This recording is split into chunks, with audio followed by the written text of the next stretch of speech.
The Buddhists bow to each other and they say something, they say Namaste, which one translation of that is that the God in me sees and recognizes the God in you.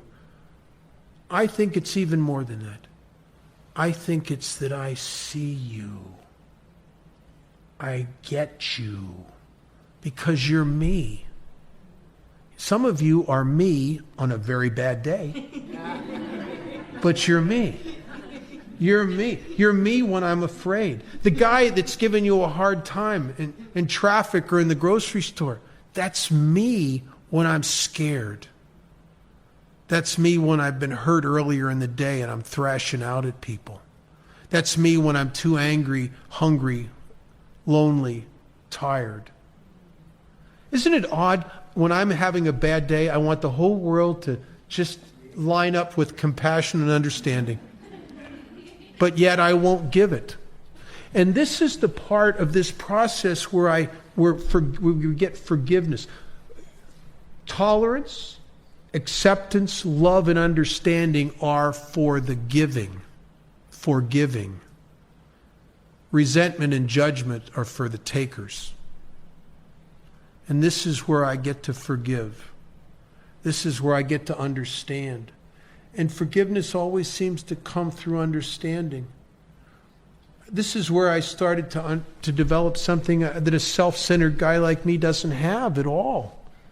And that's compassion. It comes from two Latin words, cum, meaning with, and passio, pain. In other words, I'm starting to be able to sit with your pain. I get you. I see you. Later, this would make me so effective with people I would sponsor because now I understand them at a level that nobody's ever understood them before. I understand what happened to you when you beat your kids. Your dad beat you, didn't he? I know. I know. I know how you feel about yourself from doing that. It's the same way that your dad felt about himself, isn't it? He covered it up with a facade of bravado and because he didn't know how to handle it. We start to understand people at a level we'd never imagined before. We never imagined. Because we're starting to understand ourselves. It's remarkable to me that I grow closer to God and closer to myself by growing closer to you. There was a poem in the Grapevine years ago, and it said that I sought myself and could not see. I sought my God, he eluded me. So I sought my brother, and I found all three.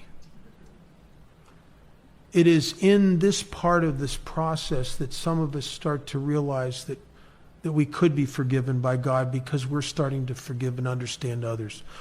I'm starting to see these people I've hated the way God has seen them. With the compassion and the tolerance and the love. I'm starting to wake up. The veils of self are starting to come and fall away, and I'm starting to see what other people... And when I started to look at a lot of things in my life from other people's point of view, oh my God. You know, all of a sudden I understood why my parents would have, how I burnt them out. They would have nothing to do with me. I resented them for cutting me off. I started seeing it through their eyes. I remember thinking, oh my God, how did they loved me. Oh, they did all that for me for so many years. How did they last as long as they did? I started understanding why the bosses fired me. Because I'm looking at it through their eyes. I'd have fired me too. I'd have fired me quicker than they did. One of the things that was kind of pathetic, I realized, is that people have had a lot more tolerance with me than I would have had with them if the tables were turned. That truth. I understood why there were people I was in relationships would eventually leave me and dump me. My God, you look at it through their eyes. Oh my God. I think this is the beginning of a real awakening here. I think real awakening is you just pull your head out of your butt and you see what everybody else has seen all along. It's just like, I get it. You know? Now I'm not a victim anymore. I see it.